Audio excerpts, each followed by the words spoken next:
ये सच्ची बात है कि सर्दियों में बिस्तर को छोड़ना, काम शुरू करना और बच्चों के साथ एनर्जी रखना वाक़ई मुश्किल लगता है। लेकिन अगर हम छोटी-छोटी सी आदतें अपना लें तो हम इस सुस्ती को बहुत आसानी से बीट कर सकते हैं। आज के व्लॉग में मैं आपको दिखाऊँगी कि मैं एक ही वक़्त में बहुत सारे काम किस तरीके से मैनेज कर सकती हूँ। ख़ास तौर पर सर्दियों में मैं इस तरह लाज़मी करती हूँ क्योंकि ऑलरेडी सुस्ती बहुत ज़्यादा होती है, तो सुस्ती को ख़त्म करने के लिए ना मैं इसी तरह से अपने टाइम को और अपने काम को मैनेज करती हूँ। So let's get started. अस्सलाम वालेकुम everyone, welcome back to my channel. कैसे हैं जी आप सब? उम्मीद करती हूँ आप सब बिल्कुल ठीक ठाक होंगे। अल्लाह का शुक्र है मैं भी बिल्कुल ठीक ठाक हूँ।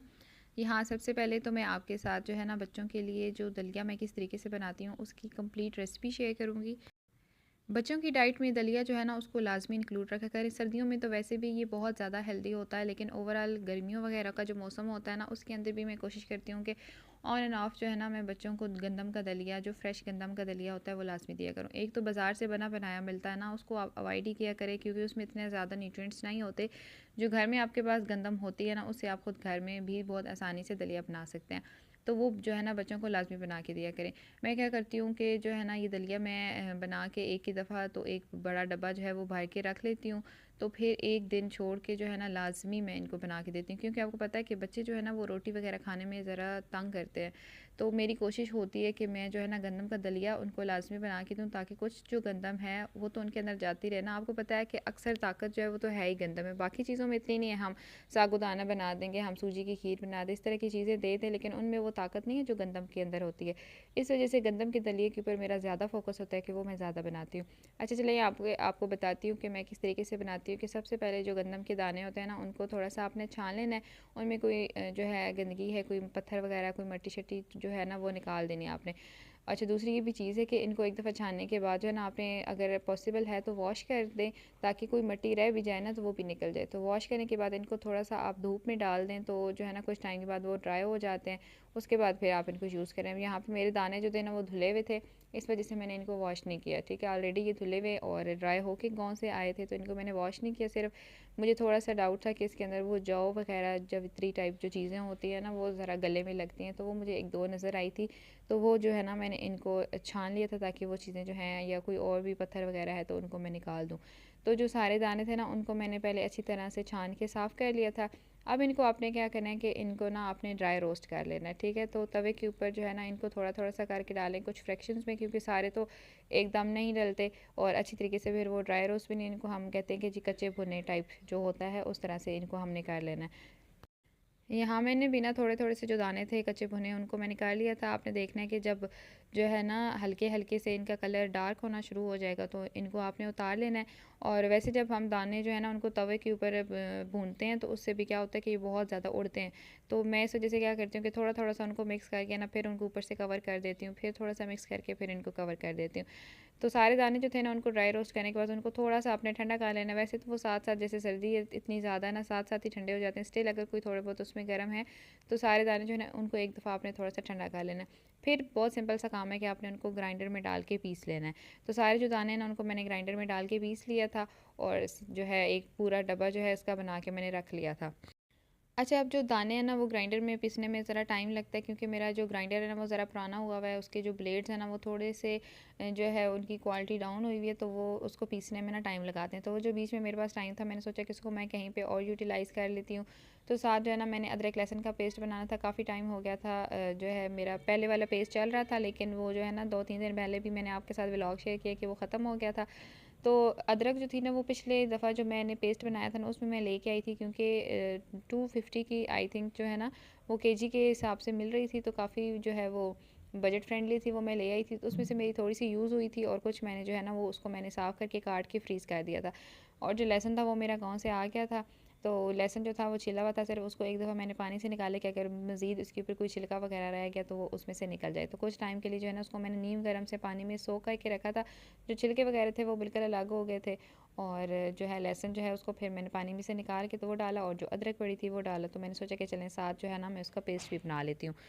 अच्छा 3-4 दिन से जो मेरा दलिया था ना वो ख़त्म हुआ हुआ था क्योंकि दाने ख़त्म हुए हुए थे। तो कल ही जो है ना गाँव से दाने आए हैं, तो मैंने जो है बस आज जल्दी-जल्दी से दलिया बनाया क्योंकि आपको पता है कि 1 दिन के बाद मैं देती हूँ तो 4-5 दिन गुज़र गए, मैंने बच्चों को नहीं दिया। तो मैंने सोचा कि आज पहले जो है ना उसको मैं पीस के साथ ही फिर मैं बना भी लूँगी। तो साथ ही आपके साथ जो है ना मैं ये भी रेसिपी शेयर करती हूँ कि मैं अपने बच्चों के लिए दलिया किस तरीके से बनाती हूँ। दलिया जो था वो बहुत सारा मैंने ग्राइंड करना था, तो उसमें काफ़ी सारा टाइम लगना था। तो जैसे साथ-साथ मैंने अदरक लहसुन का पेस्ट स्टार्ट कर लिया था। तो साथ ही जो है ना, जो थोड़ा-सा एक दफ़ा दलिया जो है वो पीस गया था, तो उसमें से मैंने थोड़ा-सा निकाल के ना, तो साथ बच्चों के लिए बनने के लिए भी रख दिया था। क्योंकि मैं इसको जो है दोबारा से रोस्ट नहीं करती। जब हम दाने पहले से ड्राई रोस्ट कर लेते हैं ना, तो बाद में फिर जो हमें सूजी या आटा वगैरह उसको भूनना पड़ता है ना, तो वो फिर हमें दोबारा नहीं करना पड़ता। मैं जो है ना सूजी के साथ भी ऐसे करती हूँ कि उसको मैं पहले से एक ही दफ़ा ड्राई रोस्ट करके ना डब्बे में डाल देती हूँ, फिर जब मुझे चाहिए होती तो डायरेक्टली बस मैंने बनानी होती है, मुझे बार बार रोस्ट नहीं करनी पड़ती। तो इस तरह की चीज़ों से ना आपका टाइम काफ़ी सेव हो जाता है। अच्छा, मैं एक टाइम पे सिर्फ 2 टेबल स्पून जो है ना वो दलिया बनाती हूँ, क्योंकि 2 टेबल स्पून से एक पूरा बाउल जो है वो बहुत आसानी से बन जाता है, और बच्चे आपको पता है कि खाते भी इतना ही ज़्यादा, इससे ज़्यादा नहीं खाते। जाहिर सी है कि बाद में वेस्ट, तो फिर मैं बनाती ही इतना हूँ कि उसी टाइम पे ख़त्म हो जाए। तो मैं क्या करती हूँ कि जो है पैन में थोड़ा सा जो 2 टेबल स्पून है वो ऐड किया, और एक इसमें गिलास जो है ना पानी का ऐड करती हूँ। और दूध वगैरह जो है मैं दली में ऐड नहीं करती, और साथ 1 टेबल स्पून जो है ना वो देसी घी का ऐड कर देना है आपने। और जो है मैं ये ज़्यादा कोशिश करती हूँ कि गुड़ में बनाऊँ, क्योंकि मेरे बच्चे जो है गुड़ वाला दलिया ज़्यादा शौक से खाते हैं, चीनी वाला इतना नहीं खाते। और गुड़ वैसे भी कंपैरेटिवली टू चीनी आपको पता है कि ज़्यादा जो है वो हेल्दी भी होता है, तो इस वजह से जो है ना मैं कोशिश करती हूँ कि गुड़ में बनाऊँ। या अगर आपके पास शक्कर पड़ी तो आप वो भी ऐड कर सकते हैं। तो बच्चों की जो भी चीज़ आप बनाते हैं ना, उसमें कोशिश करें कि चीनी की बजाय आप शक्कर या गुड़ वगैरह यूज़ किया करें। तो यहाँ मैंने जो है ना गुड़ भी डाल दिया था। अब आपने क्या करना है कि बस आँच को आपने थोड़ा सा स्लो कर देना है, मीडियम स्लो सा रखना है, और जो दलिया है वो खुद ब खुद आपका बनता रहेगा। साथ आप फिर अपना और बहुत सारा काम ख़त्म कर सकते हैं। मैं जब भी काम करती हूँ ना, तो मेरी यही कोशिश होती है कि जब मैं एक काम कर रही हूँ, जब एक चीज़ चल रही है ना, तो साथ में दूसरा काम भी लाज़मी स्टार्ट कर लूँ। इससे फिर ये होता है ना कि टाइम भी बहुत सारा बच जाता है, और जो थकावट होती है वो भी बहुत होती है। अब इसी तरह देखिए कि जो मछली थी ना, उसको मैंने मसाला लगाना था।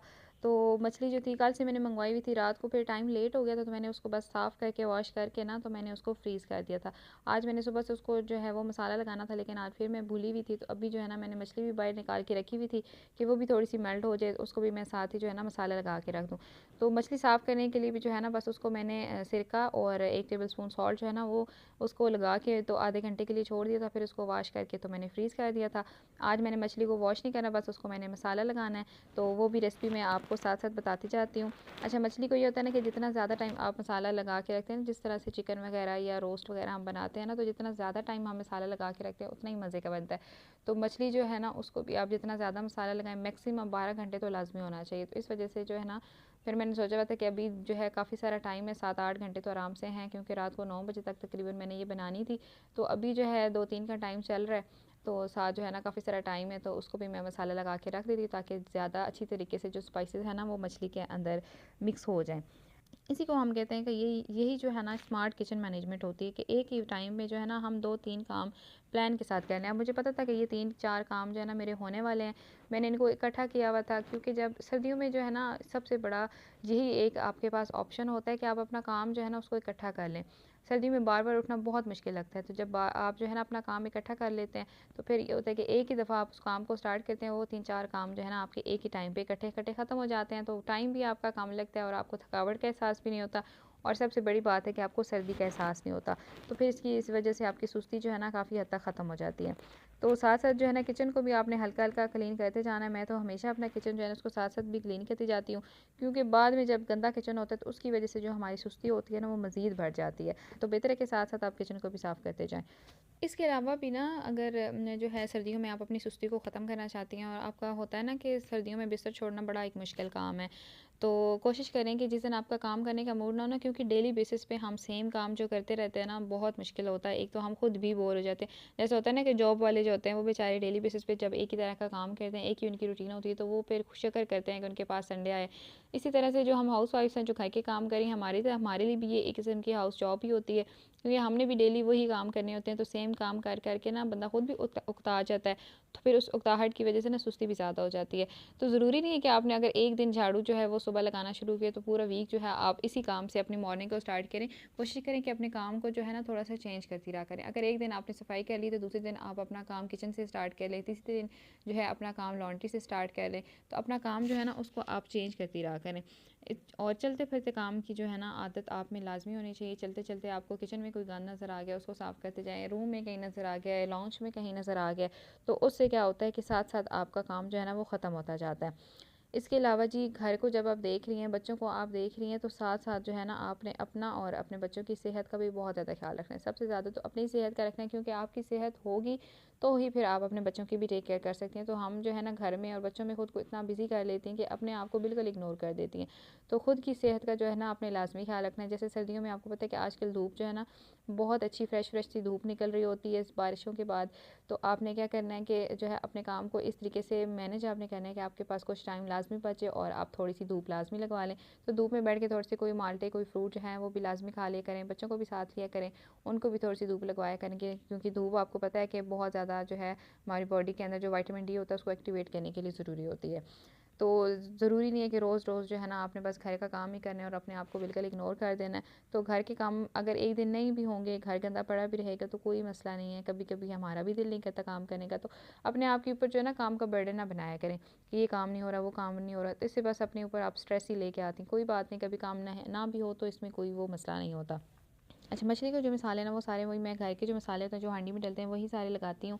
तो जिसके अंदर जो है वही रेड मिर्च जो है, जिसके अंदर वही लाल मिर्च का पाउडर आ जाता है, दड़ा मिर्च आ जाती है, धनिया पाउडर आ जाता है, गरम मसाला आ जाता है, ज़ीरा पाउडर आ जाता है, अजवाइन आ जाती है। ये सारी चीज़ें जो है ना और सॉल्ट हो गया, इन सबको आपने मिक्स कर लेना अच्छी तरीके से। अच्छा, यहाँ मैंने टेस्ट के लिए जो है ना मछली फ्राई मसाला रखा हुआ है, मैं ज़्यादा नहीं यूज़ करती, लेकिन इतना सा करती हूँ कि थोड़ा सा उसके अंदर ना टेस्ट ज़्यादा अच्छा डेवलप हो जाए। तो 1 टेबल स्पून जो है ना वो भी मैंने ऐड कर लिया था।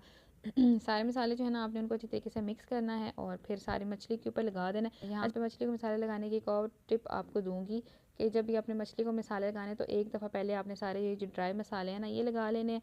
फिर आपने मछली को घंटा डेढ़ रेस्ट देनी है। उसके बाद जो फिर सिरका या नींबू का रस या अदरक लहसुन का पेस्ट होता है ना वो आपने बाद में ऐड करना है। यहाँ पे फिर मैंने मछली को मसाला लगा के घंटा डेढ़ छोड़ दिया था।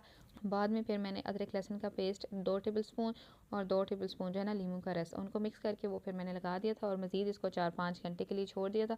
और यकीन करें बहुत ज़्यादा टेस्टी जो है ना ये बनी थी।